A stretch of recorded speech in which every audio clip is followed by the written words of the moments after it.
Vovô nem é tão velho. Numa tarde, o neto conversava com seu avô sobre os acontecimentos e de repente veio uma pergunta na cabeça do menino. Quantos anos você tem, vovô? E o avô respondeu, bem, deixe-me pensar um pouco. E aí ele parou, enquanto o neto aguardava ansioso, e o vô começou a responder. Eu nasci antes da televisão, antes das vacinas contra a polio, das comidas geladas, da fotocopiadora, antes das lentes de contato. Não existiam radares na minha época, nem cartões de crédito, raio laser, nem patins online. Não se havia inventado ar-condicionado, lavadoras, secadoras. As roupas simplesmente secavam ao vento. O homem não havia ido à lua. Nasci antes do computador. Duplas carreiras universitárias e terapias de grupo, isso não se ouvia falar. Até completar 25 anos, chamava cada homem de senhor, cada mulher de senhora ou senhorita. Sabe, meu neto, no meu tempo, virgindade não produzia câncer. Ensinaram-nos a diferenciar o bem do mal, a sermos responsáveis pelos nossos atos. Acreditávamos que comida rápida era o que a gente comia quando estava com pressa. Ter um bom relacionamento era dar-se bem com os primos, amigos. Tempo compartilhado significava que a família compartilhava férias juntos. Olha, no meu tempo não se conhecia telefone celular e muito menos outras tecnologias que vocês aí estão mexendo agora. Nunca havíamos ouvido falar de música estereofônica, rádios FM. E olha, nem fita cassete existia no meu tempo, CDs, DVDs, máquinas elétricas, calculadoras, nem as mecânicas, quanto mais as portáteis. Notebook era um livreto de anotações. Aos relógios se dava corda todos os dias. Não existia nada digital, nem relógios, nem indicadores com números luminosos dos marcadores de jogos, nem máquinas. Falando em máquinas, não existiam cafeteiras automáticas, forno micro-ondas, nem rádio-relógio despertador, para não falar dos videocassetes ou das filmadoras de vídeo. As fotos não eram instantâneas, nem coloridas. Havia somente em branco e preto, e a revelação demorava mais de 3 dias. As fotos coloridas? Não existiam ainda. E quando apareceram, sua revelação era muito mais cara e demorada. Se em algum lugar lêssemos Made in Japão, não se considerava de má qualidade, e não existia Made in Coreia, nem Made in Taiwan, China. Não se havia ouvido falar de Pizza Hut, McDonald's, nem de café instantâneo.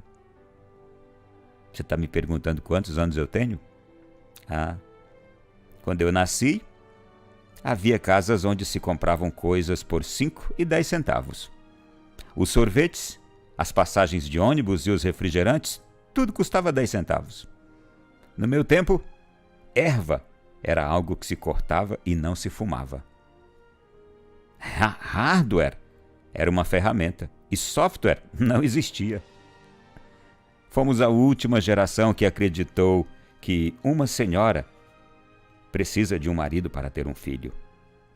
Agora me diga, meu neto, quantos anos você acha que eu tenho?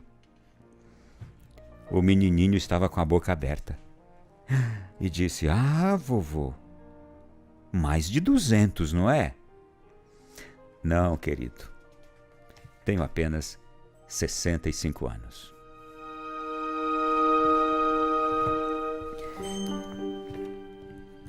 Meu irmão, minha irmã. 2 óticas são necessárias para compreendermos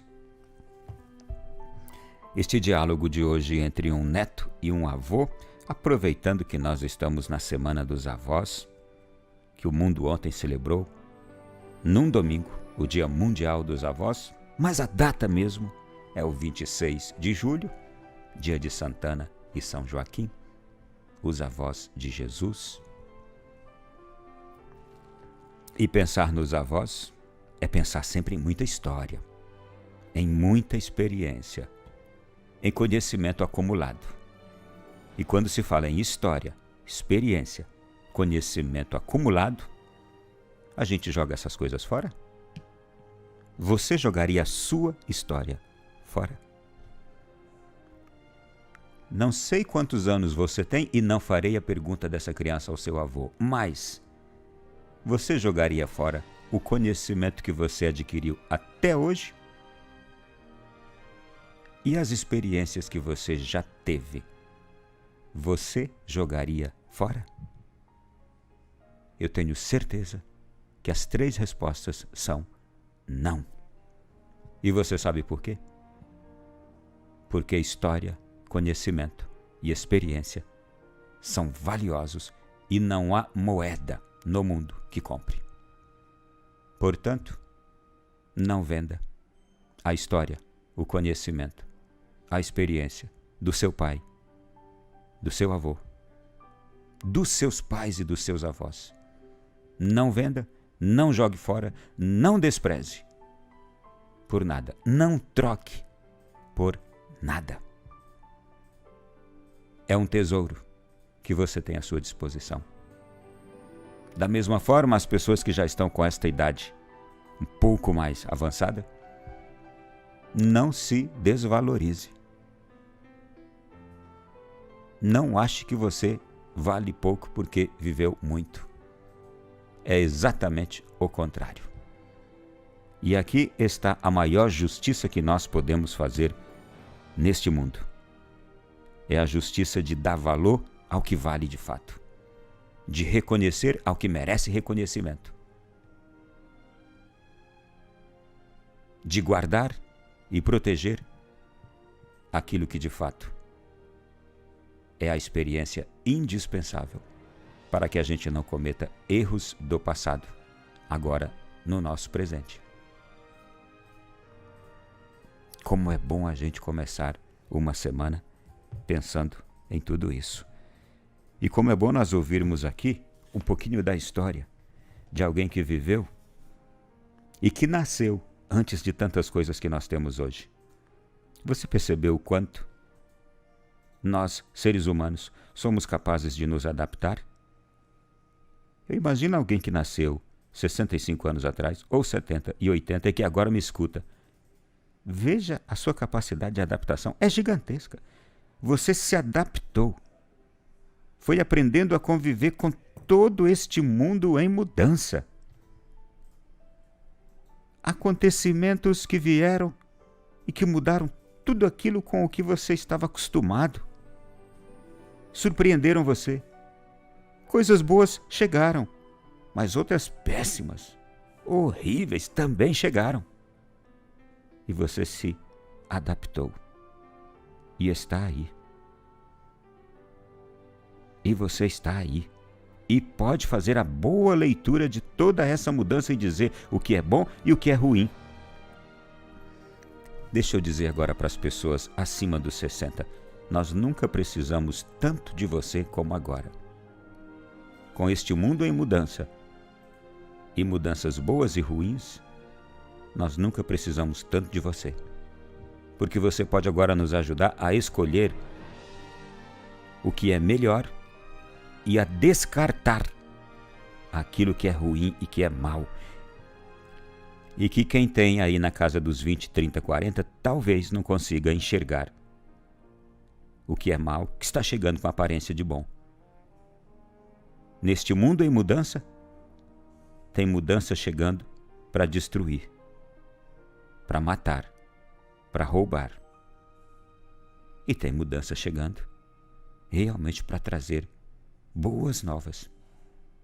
E você que já passou dos 60, vai conseguir fazer a boa separação de tudo isso e nos alertar, a nós mais jovens. Nós precisamos de você. Eu estava nesses últimos tempos agora analisando algumas coisas que vêm acontecendo na nossa sociedade, algumas propostas de mudança.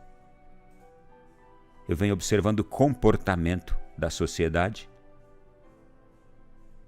de alguns líderes da nossa sociedade, o comportamento de artistas famosos da nossa sociedade. E algumas coisas me deixam horrorizado. Outras me deixam com esperança. Você, acima dos 60, tem ou não tem uma impressão semelhante? Nós precisamos de você. Com seu jeito experiente, intervenha. Nos ajude. Nos advirta. Nos alerte. Aborde aquelas pessoas que convivem com você com toda a sua sabedoria. É um dever cívico, patriota, sagrado. Você pode nos exortar. A palavra exortar quer dizer o quê? Abrir o nosso olho. Às vezes com um pouco mais de tenacidade, às vezes com um pouco mais de ternura. Mas não deixe de exortar-nos. Eu fico aqui me recordando em que um ambiente realmente muito confuso, de ideias tão ruins como este nosso mundo em mudança tem convivido, com ideias verdadeiramente ruins, embora haja outras que são maravilhosas. Eu fico me lembrando daquele professor que se dizia ateu e ensinava na sua sala de aula o seguinte: nós devemos respeitar as autoridades, devemos obedecer às leis do país, nós devemos ajudar os pobres, estudar e estudar muito. Enfim, devemos andar direito. É que foram os conselhos de um professor ateu numa sala de aula. E aí um aluno, daqueles bem iluminados, bem inteligentes, fez uma pergunta a este professor depois de escutá-lo. Professor, mas para que andar direito? Se Deus não existe, o senhor não vive dizendo que é ateu?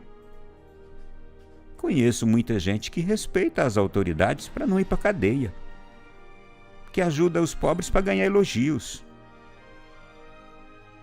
que estudam e nós vemos que depois que se formam se tornam ladrões, mesmo sendo pessoas estudadas, corruptos. Professor, os maiores assassinos sabem ler, escrever e sabem fazer contas também. Naquela hora o professor ficou sem saber o que falar, um silêncio ali na sala de aula, e aí toca o sino. Quando toca o sino, o professor viu-se salvo pelo sino. Ok, alunos, ok, todo mundo para o intervalo, podemos saindo, tal. E assim foi.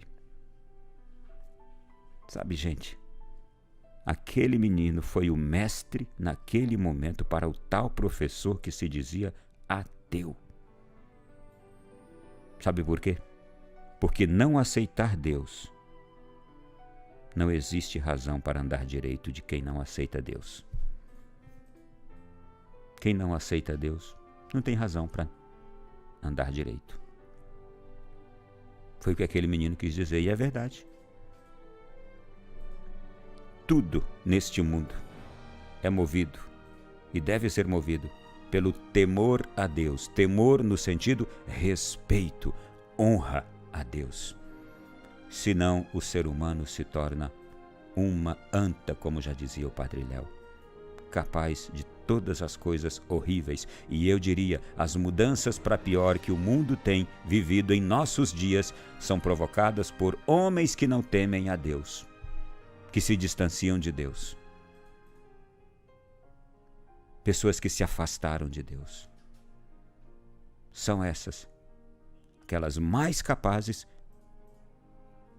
de promoverem as piores mudanças, embora eu reconheça que há muitas exceções também entre aqueles que, mesmo seguindo o caminho de Deus, cometem erros. Sim, também isto ocorre. Porque nem sempre aqueles que estão seguindo ou andando no caminho de Deus estão com o coração completamente voltado para Ele. Mas são exceções, e que bom. E que bom que são exceções. A via de regra é estar perto de Deus.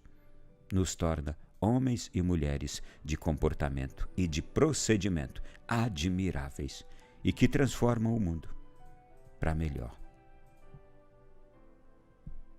Lembremos de tudo isso. O mundo em mudança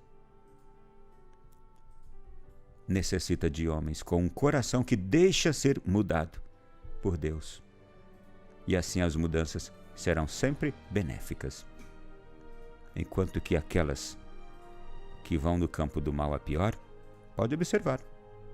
Quem é por aí que tem semeado mudança de comportamento, de pensamento, de ideias na nossa sociedade, de coisas para pior? Que tipo de gente é essa? Fique atento. E como é ano de eleição, fique atento às más ideias daqueles que andam longe de Deus também, porque eles têm toda a liberdade de proporem as mudanças que eles querem. E você é livre para votar neles ou não. Como é que está seu coração?